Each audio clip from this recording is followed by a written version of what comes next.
Oh, okay. All right, we're ready. Okay, here we go. All right, well, we are continuing here. Gosh, the day is almost over for us. I can't believe it. It went by so fast. And this is really funny. You know how sometimes, like, you could be reading something and it doesn't have the same meaning that you're interpreting it? So I'm looking in this product and I'm doing the research and I'm seeing Noggin. Okay, that's a cool name. And then I'm reading it and realize, like, hello, Noggin? So what is it for? Anybody knows what this would indicate? Like, how about your head or your brain or your mind, your cognition? And I started to laugh to myself because I happened to think, years ago I developed a brain formula product. It was about 12 years ago. And at the time, I had 3,000 bottles made. I went into the market, I sold them on my radio show, and the reason was because I had raw materials in there that were changing my ability to retain the information from the books I was reading. I generally can read sometimes up to 600 pages a week. And so I was getting to the point where I needed a better cognitive function. So I made my own product because there was nothing in the marketplace except for some raw materials. And I put it was called Brain Enhancers, and everyone said to me, oh, I don't want to put anything in my brain. But they would take something for the heart, for the liver, the kidney, but people were afraid to put things in their brain. And which is the most ridiculous thing in the world, because do you think it'll go into your brain if you eat it or you drink it? It's going to go there. However, now this is a breakthrough category in the world. And 12 years ago, not so hot. Right now, the hottest thing you can look at is cognitive function. People do not want to forget. So joining me, and we're going to talk about this product, we're going to talk about some incredible raw material. Dr. Robert Paul is with us. He is a clinical neuropsychologist. Correct. And you've got some background on some friends of mine who've worked with this. I'm so excited about that and to talk about this. First of all, let's talk about, the motive behind what you've been doing with Noggin, and how did it all start? I mean, you had a private practice, right? That's true, and I still actually am in private practice. I see patients weekly, and also maintain my research lab that's funded by the government to understand how the brain is working and how the brain is not working. So why did the government fund you to do that? It's a great question. I think that we're lucky to be funded because our questions are innovative. The methodology that we use to study the brain is innovative, and we're really a leading lab in understanding how the brain is supposed to work as we get older after age 25. So is there a greater concern, and I'm going to put that right up there. Sure. Is there a greater concern? We're living longer as a population, and that means that we're going to have to be functioning. Years ago, you got to 65, you retired, you didn't have to function that well. And if you haven't noticed, there's a lot of people that are kind of shutting down. You start getting in your 50s and 60s, and you're like, you know what? I'm going to ask my kids to turn the TV on because I can't figure it out and I don't feel like learning. Yeah. So was part of it driven and motivated, not just the product, but your research and realizing we've got a real generational gap here that's going to be around a long time? It's very true, and part of that has really been driven by advances in cardiac medicine. So through cardiac medicine, we're able to keep people alive much longer. But the quality of life is not necessarily ideal because the brain is a different organ. So we need to understand how to maximize the health of the brain across that lifespan. My lab specializes in understanding those mechanisms that drive brain aging. And that really was the genesis of this brand, was to maximize that science. Is the brain, and I'll probably run long because I'm going to ask you so many questions, but is the brain aging, does it age faster in some people, but is it aging at the same in general as your body?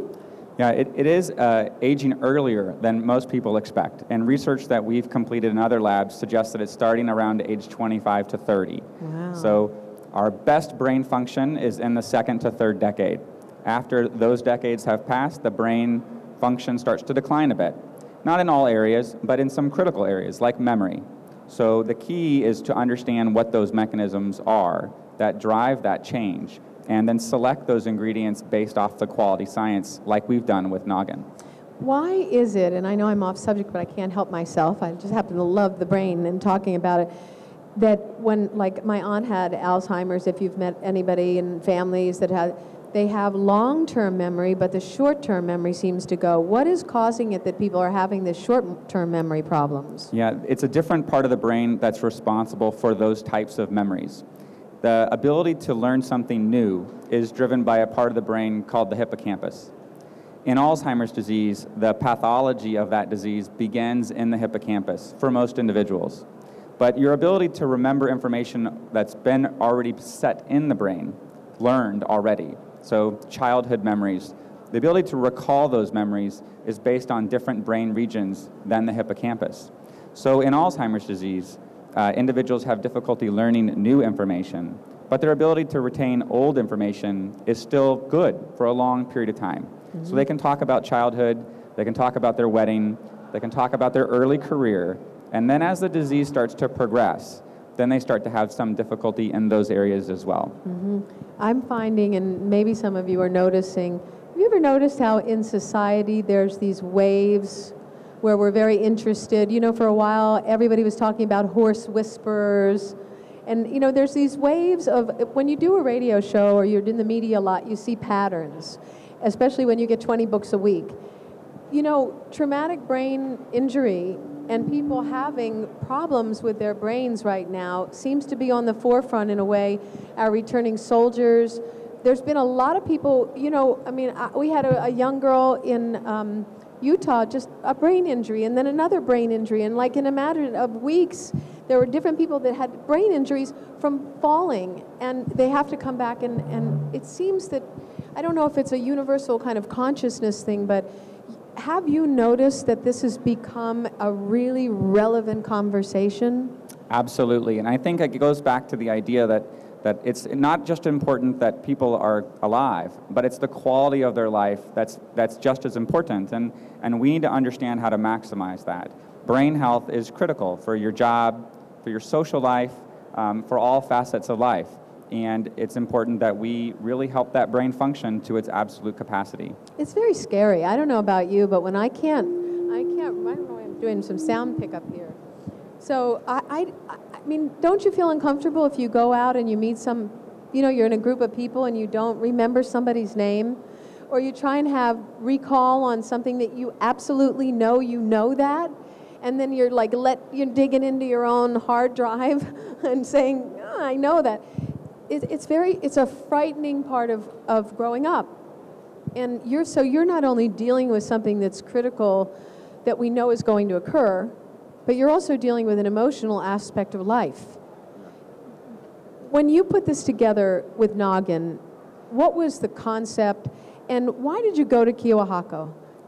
Well, the concept was to really take advantage of the high quality science that's been developed over the last 10 to 20 years. And the science community does not do a very good job of communicating outside of science. And so my passion was to take the very best science and commercialize that into the market so that we could communicate as a science group to a much wider audience. And that required us going into the literature and understanding deeply which ingredients were most effective on those key mechanisms of how the brain is aging. Cognizin, Citicoline is a phenomenal product in terms of that mechanism of action, and the clinical data demonstrating how effective this compound can be in terms of supporting optimum brain health. When you say how effective and supporting, what does that really mean? Yeah, it means that we understand deeply the mechanism of action. We understand how it's functioning, and we know that it's normally in your body.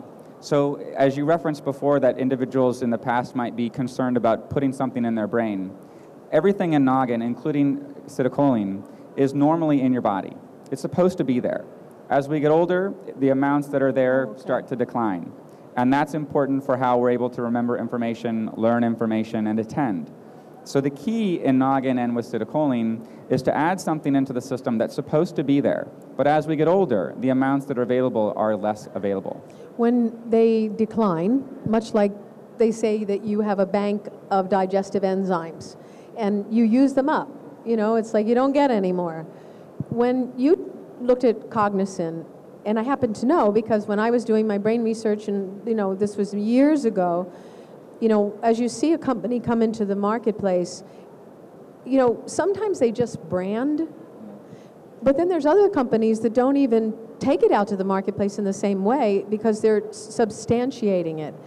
Was that a major portion of the trust factor? Because if you take a product to market with a brand, here's the biggest thing that happens for famous people or high profile. Look what happened with Dr. Weil, right? Dr. Weil Andrew Weil came into the marketplace, started going out with products. Same thing happened to Christine Northrup. Came into the market, flooded the market, then everybody said, ooh. They're just saying it because they own it. They didn't just put their name on it, they branded it in a brand of a brand. When you come into market, was Cognizin part of the fact that you knew that you weren't just putting a brand out there and saying, oh, I'm putting a cosmetic in the market, that you could rely on their brand also? Yeah, absolutely. The trust in the quality, the purity of the product, ensuring that what you're putting into your final brand is in fact the highest quality ingredient, based on a branded ingredient like Cognizin, that's a critical issue. It's very important that these functional products do what they say they're supposed to do. And that involves a significant relationship with those suppliers that have a branded product. And does it do it? Tell the truth. Absolutely. You know, we. I mean, everybody says it, right? But like, if I drink this, who's willing to take it to drink this? Has anybody had this? All right, you come up, sir. Come on down. Come on down. We're going to give you a noggin. You need a new noggin. Here. All right, so you can be our taste tester. Do we have an empty, clean cup? Okay. And what is your name, sir? Jim von der Heid. And what's your deal? What do you do? I consult, but I also happen to be involved with noggin, so I've tasted it before. Oh, no wonder you would volunteer. All right, so you taste it, and you have to act like you've never tasted. We need somebody that's never tasted noggin. You, sir, with the green bag. Everybody has a green bag. All right, let's see. Okay, now tell us about this one. This one is caffeinated or decaffeinated? I need a microphone. That's This is the decaf version. But let me tell you about the experience that I had when I first met Dr. Paul, because when he brought me this stuff, I didn't drink it for the first time. Okay. I tasted it only after thinking about the product. Okay.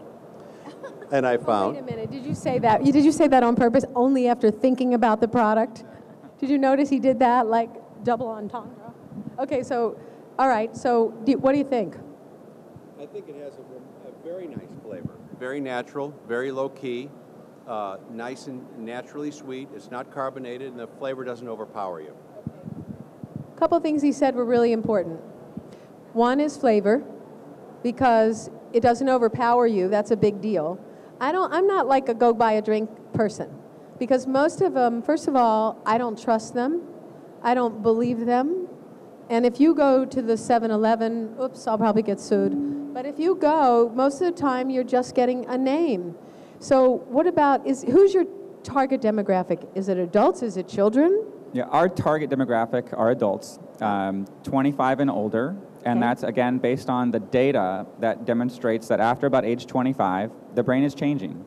And our goal is to get the science into the hands of those consumers, get these ingredients into their brain, and help them optimize their living. You know, it's funny, when you taste something, like this tastes a little bit like Jell-O. Now, the good thing about that is if you like Jell-O, which I did, I like Jell-O. I like to but it made me want to freeze it and put it in something, right? I mean, are you going to think about things like that? Are you going to think about prime? I mean, this would be a great popsicle. Yeah, we right now we're focused on the beverage, and we're always open to innovation. But right now we're very focused on providing customers the highest quality functional beverage. And you're saying, if I drink this, I drink this, do I have to drink it every day? Is there a lifetime on it? Does it saturate? Like, there are certain nutrients that saturate the brain over time? Yeah, it's the dosing was selected to provide for once a day. 2 a day is better. 1 a day is sufficient. And then the idea is daily. You really have to consume this product as a daily supplement to support those mechanisms. If you stop, there'll be a decline in the amounts that are in your brain because the supplement's providing those amounts. So if you stop drinking the product, then things will change again. So it's not a miracle drug, as there isn't a miracle drug. It's not a cure to any disease, as there aren't any cures. But it's a scientifically backed product based on mechanisms that we know are important for how the brain is working. So the clinical trials that were done by Kiyohaka, they go third party so that it has credibility and validation. This is so amazing to me, because if you don't think that, who in here thinks it's an extraordinary time to be alive as opposed to not alive? I mean, but if you think about it, I've been in the industry for a long time, and I have to tell you, it was a very flat industry for a long time. You guys were like, okay, how many more vitamin C's, or how many more of this?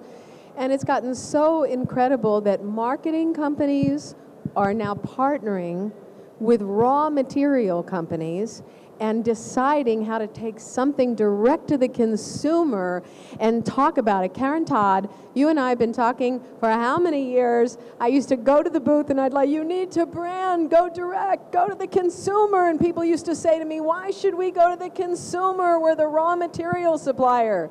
Well, if you have science, what's the point? So you can talk to each other.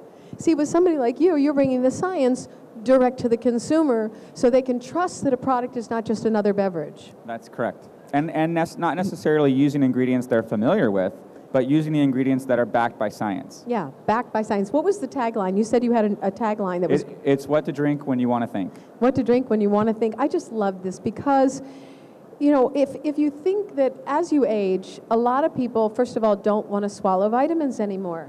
And they don't want to carry them around. I used to, when I was in my crazy days, half of my suitcase was filled with vitamins because I just loved taking them. Now you can actually, and I would assume that this will end up in vending machines. We hope someday. Yeah, it's not that, I mean, it's not that big of a deal. You know why things don't end up in places? Because most of the time, as simple as it seems, people don't go and talk to the people who have the distribution channel. Isn't that crazy? But it's a fact. They're like, oh, you know, but this is college campuses. Why wouldn't it? Yeah, we're actually starting on campus in some colleges in the next few weeks. Yeah, that's the generation that is not a pill-popping generation. Mostly now you're starting to see sachets, packets. You rip the packet, you pour it in, right? You're seeing it everywhere. So the methodology of how people are taking products is going to change from the hard tablet or the capsule. It's still going to be there. But we're going to have a little bit of an adjustment. Do you think that's true, that your patients are going to actually say, wow, really? Are you sure that I will be able to get enough? You think there's a trust factor that's building up? There is a trust factor, and I think that's why it's key that we're a science company. We're not a beverage company. We're not a marketing company. We're a science company that's produced a product. We're evolving that into how to best market the product. But at our core, we're a science company.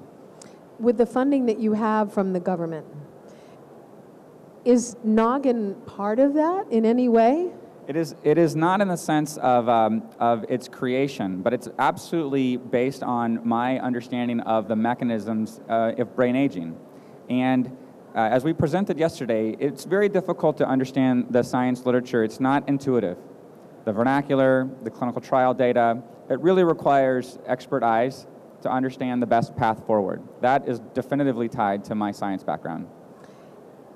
And you based what you would put on here on the science, knowing you could get enough. I mean, like, how much is it? Is it like nowadays we're talking about smart nutrients and micronutrients. How much do you really need to go in here in order for it to be effective? It completely depends on the ingredient. Some ingredients need more amounts, and so the scaling is different by the ingredient. The dosing has to be driven by the biological efficacy, and that's how we started the platform. We didn't start with taste. We didn't start with price. We started with the best science at the right dose. Made sure that they were heat stable because we pasteurized the product. Made sure that we could protect them in an aluminum can as opposed to glass and plastic, and ensure that the dosing was accurate.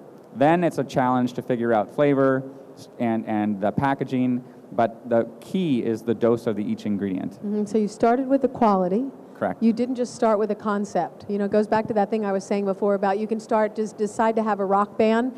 It doesn't really matter. You'll find 3 blonde chicks or maybe mix them up in different colors and then you'll put them together, and like it really wasn't, you were going to do, but you went from, no, you know what, these people need to know how to sing. They really need to how to inspire and move people. That's not an easy job because science has been very difficult to get into the marketplace. Yeah, absolutely. Our core philosophy is that a functional beverage is a science problem. Bringing a functional beverage to market is a science problem. Bringing traditional beverages to market is a cash problem. bringing a functional beverage to market is a science problem. You have to solve the science problem first before you can bring the product to market. Yeah, and so did you go to Kiwahaka, did you say, I want to bring a product to market, I like what you have, and did you work together to develop what would be? We were pretty far along the pathway. As soon as Cognizin received GRAS approval. Now, what does that mean for everybody? Some people know what that means. Most people do, but... GRAS means that the product has been recognized as safe, generally recognized as safe by the FDA, and allowed to be in a food beverage platform. I've known about Cognizin for a long time because I published on it as a treatment for stroke when I was on the faculty at Brown Medical School. And so this is a product that we're very familiar with. And the day that it became GRAS approval, we reached out and asked to partner and begin using this ingredient in this product. So do you, like in final note, do you follow people over time to see if there's a transition? Well, what we do is we provide the consumers a memory test on our website. Oh, I did that. That was so fun. You got to tell people where to go for that. So at www.noggin.com, NAWGAN.com, and on the website is a free memory test. We developed the memory test. It's a valid, clinically defined memory test. Consumers can get their results right away after they take the test. And if they take the test regularly over time, it'll keep track of their scores, and you can compare your scores from time A to time B. And the test changes a little bit each time, so it's not the same test, but it's a challenging test each time. And that gives them good confidence in terms of how this product is working for them, allows us to connect with the consumers, and serves as a good marketing tool. Yeah, now there's a lot of people, you're here and you're hearing it on the show floor, but this is also going into 107 countries on the radio. And as we wrap this up, I just give them the website again for the test. It's so great. So www.noggin.com. And Noggin, so I'm going to spell it for you. And for you listeners that are not seeing it, it's NAWGAN, which is actually the combination of...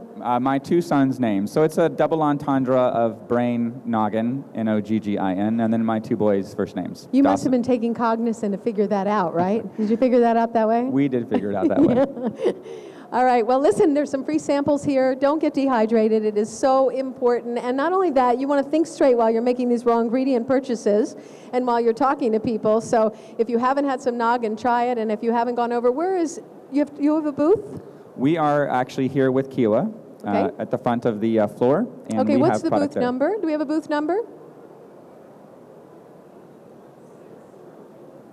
16043. It was the Noggin that made me remember it. Well, thank you so much. They've been wonderful. And thank you, Dr. Robert Paul. Thank you. Absolutely terrific job. Terrific. Thank you very much. Okay, thank you.